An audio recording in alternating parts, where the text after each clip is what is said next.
ओम श्री परमात्मने नमः। ओम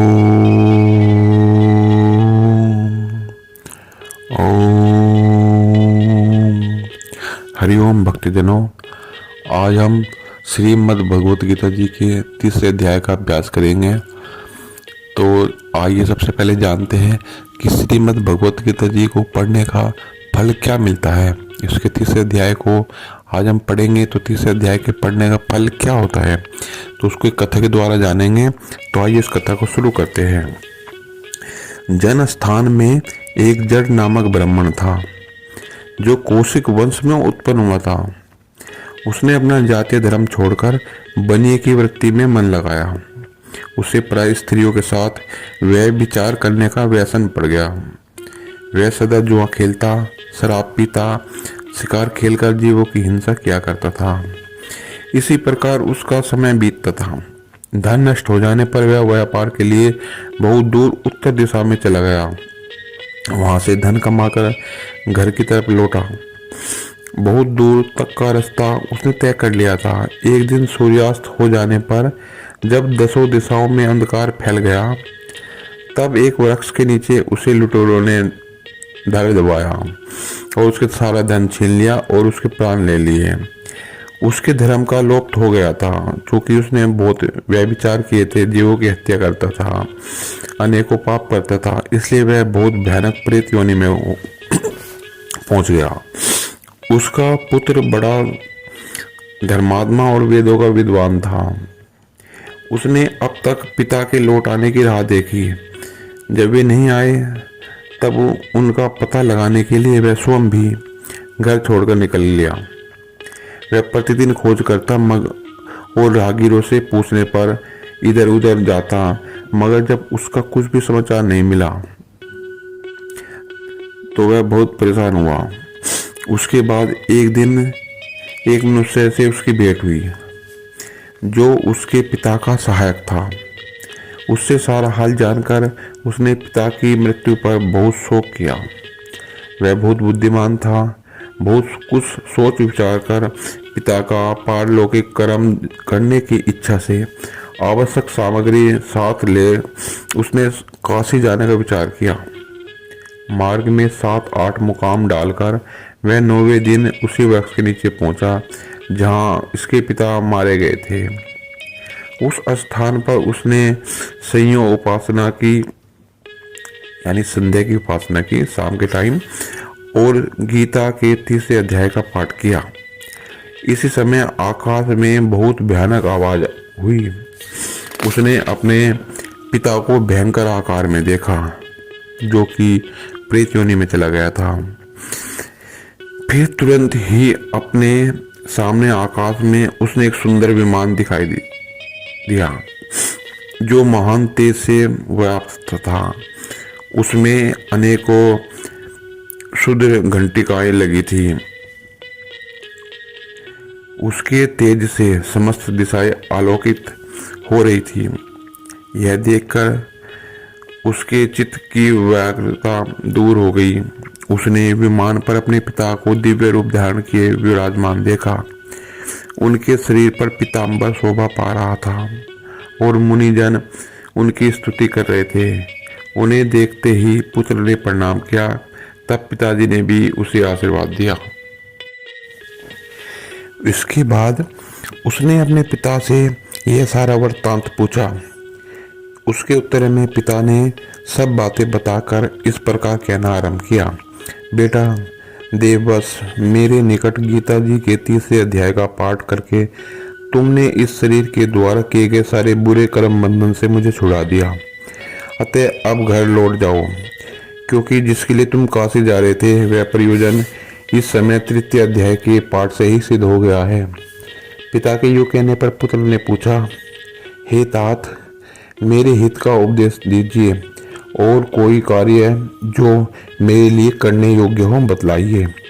तब पिता ने उससे कहा, हे पुत्र, तुम्हें यही कार्य फिर करना है। मैंने जो कर्म किया है वही मेरे भाई ने भी किया था। इससे वह घोर नरक में पड़े हैं। उनका भी तुम्हें उद्धार करना चाहिए और मेरे कुल के और भी जितने लोग नरक में पड़े हैं उन सब का भी तुम्हें उद्धार करना चाहिए। यही मेरा मनोरथ है बेटा। जिस साधन के द्वारा तुमने मुझे संकट से छुड़ाया है उसी का अनुष्ठान औरों के लिए भी तुम्हें करना चाहिए। उसका अनुष्ठान करके उससे होने वाले पुण्य उन नारकी जीवों को संकल्प करके दे दो। इससे वे समस्त पूर्वक मेरी ही तरह यातना से मुक्त हो स्वकल्प काल में ही श्री विष्णु जी के परम पद को प्राप्त हो जाएंगे। पिता का यह संदेश सुनकर पुत्र ने कहा, हे पिताजी, यदि ऐसी बात है और आपकी भी ऐसी ही रुचि है तो मैं समस्त नार की जीवों का नरक से उद्धार कर दूंगा। यह सुनकर उसके पिताजी बोले, बेटा एवमस्तु, तुम्हारा कल्याण हो, मेरा अत्यंत प्रिय कार्य संपन्न हो गया। इस प्रकार पुत्र को आश्वासन देकर उसके पिता भगवान विष्णु जी के परम धाम को चले गए। इसके बाद वह लौटकर जनस्थान में आया और परम सुंदर भगवान श्री कृष्ण जी के मंदिर में उनके समक्ष बैठकर पिता के आदेश के अनुसार गीता जी के 30 अध्याय का पाठ करने लगा। उसने नारकी जीवों का उद्धार करने की इच्छा से गीता जी का पाठ के सारा पुण्य संकल्प करके दे दिया। इसी बीच में भगवान विष्णु के दूत यातना भोगने वाले नारकी जीवों को छुड़ाने के लिए यमराज के पास गए। यमराज ने नाना प्रकार के सत्कारों से उनका पूजन किया और कुशल पूछी। वे बोले, हे धर्मराज, हम लोगों के लिए यह सब और आनंद ही आनंद है। इस प्रकार सत्कार करके पितृलोक के सम्राट परम बुद्धिमान यम ने विष्णु दूतों से यमलोक में आने का कारण पूछा। तब विष्णु दूतों ने कहा, हे यम, शेष सैया पर शयन करने वाले भगवान विष्णु ने हम लोगों को आपके पास कुछ संदेश देने के लिए भेजा है। भगवान हम लोगों के मुख से आपकी कुशल पूछते हैं और यह आज्ञा देते हैं कि आप नरक में पड़े हुए समस्त प्राणियों को छोड़ दें। अमित तेजस्वी भगवान विष्णु का यह आदेश पाकर यम ने मस्तक झुकाकर उसे स्वीकार किया और मन ही मन कुछ सोचा। उसके बाद नारकी जीवों को नरक से मुक्त देखकर उसके साथ ही वे भी भगवान विष्णु के वास स्थान को चले गए। यमराज श्रेष्ठ विमान के द्वारा जहाँ क्षीर सागर है वहाँ पहुँचे। उसके भीतर कोटि कोटि सूर्य के समान कांतिमान नील दल के समान श्याम सुंदर लोकनाथ जगतगुरु श्री हरि जी का उन्होंने दर्शन किया। भगवान का तेज उनकी सैया पर बने हुए शेषनाग के फलों की मणियों के प्रकाश से दुगना हो रहा था। वे आनंद युक्त दिखाई दे रहे थे। उनका हृदय प्रसन्नता से परिपूर्ण था। भगवती लक्ष्मी अपनी सरल चित वन से प्रेम पूर्वक उन्हें बार बार निहार रही थी। चारों ओर योगीजन भगवान की सेवा में खड़े थे। उन योगियों की आंखों के तारे ध्यानस्थ होने के कारण निश्चल प्रतीत हो रहे थे। देवराज इंद्र अपने विरोधियों को परास्त करके भगवान की स्तुति कर रहे थे। ब्रह्मा जी के मुख से निकले हुए वेदांत वाक्य मूर्तिमान होकर भगवान के गुणों का गान कर रहे थे। भगवान पूर्णतः संतुष्ट होने के साथ ही समस्त योनियों की ओर से उदासीन प्रतीत होते थे। जीवों में से जिन्होंने योग साधना के द्वारा अधिक पुण्य संचित किया था उन सबको एक ही साथ वे कृपा दृष्टि से निहार रहे थे। भगवान अपने स्वरूप भूत अखिल चराचर जगत को आनंद पूर्वक पूर्ण दृष्टि से अमोदित कर रहे थे। शेषनाग की प्रभा से उद्भासित एवं सर्वत्र व्याप्त दिव्य विग्रह धारण किए नील कमल के समान श्याम वर्ण वाले श्री हरि ऐसे जान पड़ते थे मानो चांदनी से घिरा हुआ आकाश सुशोभित हो रहा हो। इस प्रकार भगवान की झांकी करके यमराज अपनी विशाल बुद्धि के द्वारा उनकी स्तुति करने लगा। यमराज बोले, संपूर्ण जगत का निर्माण करने वाले परमेश्वर, आपका अंतःकरण अत्यंत निर्मल है। आपके मुख से ही वेदों का प्रादुर्भाव हुआ है। आप ही विश्व रूप और इसके विधायक ब्रह्मा हैं। आपको नमस्कार है। अपने बल और वेग के कारण जो अत्यंत प्रतीत होते हैं। ऐसे दानवेंद्रों का अभिमान चूर्ण करने वाले भगवान विष्णु को नमस्कार है। पालन के समय सत्य में शरीर धारण करने वाले विश्व के आधारभूत सर्वव्यापी श्री हरि को नमस्कार है। समस्त देहधारियों को पातक राशि को दूर करने वाले परमात्मा को प्रणाम है। जिनके ललाटवर्ती नेत्र के तनिक सा खुलने पर भी आग की लपटें निकलने लगती हैं, उन रुद्र रूपधारी आप परमेश्वर को नमस्कार है। आप संपूर्ण विश्व के गुरु, आत्मा और महेश्वर हैं। अतः समस्त वैष्णव जनों को संकट से मुक्त करके उन पर अनुग्रह करते हैं। आप माया से विस्तार को प्राप्त हुए अखिल विश्व में व्याप्त होकर भी कभी माया अथवा उससे उत्पन्न होने वाले गुणों से मोहित नहीं होते। माया और माया जनित गुणों के बीच में स्थित होने पर भी आप पर उनमें से किसी का प्रभाव नहीं पड़ता। आपकी माया का अंत नहीं है, क्योंकि आप असीम हैं। फिर आप वाणी के विषय कैसे हो सकते हैं? अतः मेरा मौन रहना ही उचित है। इस प्रकार स्तुति करके यमराज ने हाथ जोड़कर कहा, हे जगत गुरु, आपके आदेश के अनुसार इन जीवों को गुण रहित होने पर भी मैंने छोड़ दिया है। अब मेरे योग्य और जो कार्य हो उसे बताइए। उनके योग कहने पर भगवान मधुसूदन मेघ के समान गंभीर वाणी के द्वारा मानो अमृत रस से सींचते हुए बोले, हे धर्मराज, तुम सबके प्रति समान भाव रखते हुए लोगों का पाप से उद्धार करते रहो। तुम पर देहधारियों का भार रखकर मैं निश्चिंत हूँ। अतः तुम अपना काम करो और अपने लोक को लौट जाओ। यो कहकर भगवान अंतर ध्यान हो गए। यमराज भी अपनी पुरी को लौट आए। तब वह ब्राह्मण अपनी जाति के और समस्त नारकी जीवों का नरक से उद्धार करके स्वयं भी श्रेष्ठ विमान द्वारा श्री विष्णु धाम को चला गया। ओम हरि ओम। तो भक्तों, यह था श्रीमद् भगवत गीता जी के 30 अध्याय पढ़ने का फल। कैसे 30 अध्याय के अध्ययन से, उसका अभ्यास करने से, बार बार उसको पढ़ने से नरक से कैसे मुक्ति मिलती है, चाहे हम कितना भी बड़ा पाप क्यों ना किया हो। तो आइए अब हम भगवान जी के मुख से निकला हुआ श्री गीता जी का 30 अध्याय, इसको पढ़ने का अभ्यास करते हैं। हरि ओम हरि ओम। इस पर अर्जुन ने प्रश्न किया कि हे जनार्दन, यदि कर्मों की अपेक्षा ज्ञान आपका श्रेष्ठ मान्य है, तो फिर हे केशव, मुझे भयंकर कर्म में क्यों लगाते हो?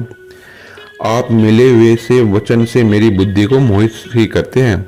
कभी आप ज्ञान कर्मों को श्रेष्ठ बताते हो, कभी आप ज्ञान को श्रेष्ठ बताते हो। इसलिए उस एक बात को निश्चय करके कहिए जिससे मैं कल्याण को प्राप्त हो जाऊं। इस प्रकार अर्जुन के पूछने पर भगवान श्री कृष्ण बोले, हे निष्पाप अर्जुन, इस लोक में 2 प्रकार की निष्ठा मेरे द्वारा कही गई है। अब 2 प्रकार निष्ठा, जैसे साधन की परिपक्व अवस्था अथवा पराकाष्ठा का नाम निष्ठा है। माया से उत्पन्न हुए समस्त गुण ही गुणों में बरतते हैं, ऐसा समझकर मन, इंद्रिय और शरीर के द्वारा होने वाली संपूर्ण क्रियाओं में कर्तापन के अभिमान से रहित होकर सर्वव्यापी सच्चिदानंदन परमात्मा में एक ही भाव से स्थित रहने का नाम ज्ञान योग है। इसी को संन्यास, सांख्य योग इत्यादि नाम से भी कहा गया है। ज्ञानियों की ज्ञान योग से और योगियों की निष्काम कर्म योग से फल और आसक्ति को त्याग कर भगवत आज्ञा अनुसार केवल भगवत अर्थ समत बुद्धि से कर्म करने का नाम निष्काम कर्म योग होता है। इसी को समत योग, बुद्धि योग, कर्म योग, तथार्थ कर्म, मदत कर्म, मत कर्म इत्यादि नामों से भी जाना जाता है। और परंतु किसी भी मार्ग के अनुसार कर्मों को स्वरूप से त्यागने की आवश्यकता नहीं है, क्योंकि मनुष्य न तो कर्मों के न करने से निष्कर्मता को प्राप्त होता है। अब निष्कर्मता क्या होती है? जिस अवस्था को प्राप्त हुए पुरुष के कर्म अकर्म हो जाते हैं, अर्थात फल उत्पन्न नहीं कर सकते, उस अवस्था का नाम निष्कर्मता है। और न कर्मों को त्यागने मात्र से भगवत साक्षात्कार रूप सिद्ध हो प्राप्त होता है तथा सर्वथा कर्मों का स्वरूप से त्याग हो भी नहीं हो सकता, क्योंकि कोई भी पुरुष किसी भी काल में क्षण मात्र भी बिना कर्म के बिना नहीं रहता है। निसंदेह सभी पुरुष प्रकृति से उत्पन्न हुए गुणों के द्वारा परवश हुए कर्म करते हैं। इसलिए जो मूढ़ बुद्धि पुरुष कर्मेंद्रियों को हठ से रोककर इंद्रियों के भोगों को मन से चिंतन करता रहता है, वह मिथ्याचारी अर्थात दंभी भी कहा जाता है। हो रे अर्जुन, जो पुरुष मन से इंद्रियों को वश में करके अनासक्त हुआ कर्मेंद्रियों से कर्म योग का आचरण करता है, वह श्रेष्ठ है। इसलिए तू शास्त्र विधि से नियत किए हुए स्वधर्म रूप कर्म को कर, क्योंकि कर्म न करने से अपेक्षा कर्म करना श्रेष्ठ है तथा कर्म न करने से तेरा शरीर निर्वाह भी सिद्ध नहीं होगा। हे अर्जुन, बंधन के भय से भी कर्मों का त्याग करना योग्य नहीं है, क्योंकि यज्ञ अर्थात विष्णु के निमित्त किए हुए कर्म के सिवा अन्य कर्म में लगा हुआ भी यह मनुष्य कर्मों के द्वारा बंधता है। इसलिए हे अर्जुन, आसक्ति से रहित हुआ उस परमेश्वर के निमित्त कर्म का भली प्रकार से आचरण कर। कर्म न करने से तू पाप को भी प्राप्त होगा, क्योंकि प्रजापति ब्रह्मा ने कल्प के आदि में यज्ञ सहित प्रजा को रचकर कहा कि इस यज्ञ के द्वारा तुम लोग बुद्धि को प्राप्त हो और यह यज्ञ तुम लोगों को इच्छित कामनाओं के देने वाला होवे और तुम लोग इस यज्ञ के द्वारा देवताओं की उन्नति करो और वे देवता लोग तुम लोगों की उन्नति करें। इस प्रकार आपस में कर्तव्य समझकर उन्नति करते हुए परम कल्याण को प्राप्त होगे तथा यज्ञ द्वारा बढ़ाए हुए देवता लोग तुम्हारे लिए बिना मांगे ही प्रिय भोगों को देंगे। उनके द्वारा दिए हुए भोगों को जो पुरुष इनके लिए बिना ही भोगता है वह निश्चय चोर है, कारण कि यज्ञ से शेष बचे हुए अन्न को खाने वाला श्रेष्ठ पुरुष सब पापों से छूटता है और जो पापी लोग अपने शरीर पोषण के लिए ही पकाते हैं वे तो पाप को ही खाते हैं, क्योंकि संपूर्ण प्राणी अन्न से उत्पन्न होते हैं और अन्न की उत्पत्ति वृष्टि से होती है तथा वृष्टि यज्ञ से होती है और वह यज्ञ कर्मों के उत्पन्न होने वाला है तथा उस कर्म को तो वेद से उत्पन्न जान और वेद अविनाशी परमात्मा से उत्पन्न हुआ है। इससे सर्वव्यापी परम अक्षर परमात्मा सदा ही यज्ञ में प्रतिष्ठित है। हे पार्थ, जो पुरुष इस लोक में इस प्रकार चलाए हुए सृष्टि चक्र के अनुसार नहीं बरतता है अर्थात शास्त्र अनुसार कर्मों को नहीं करता है, वह इंद्रियों के सुख को भोगने वाला पापायु पुरुष व्यर्थ ही जीता है। परंतु जो मनुष्य आत्मा में ही प्रीति वाला और आत्मा में ही तृप्त और आत्मा में ही संतुष्ट होता है, उसके लिए कोई कर्तव्य नहीं है, क्योंकि इस संसार में उस पुरुष का किए जाने से भी कोई प्रयोजन नहीं है और न किए जाने से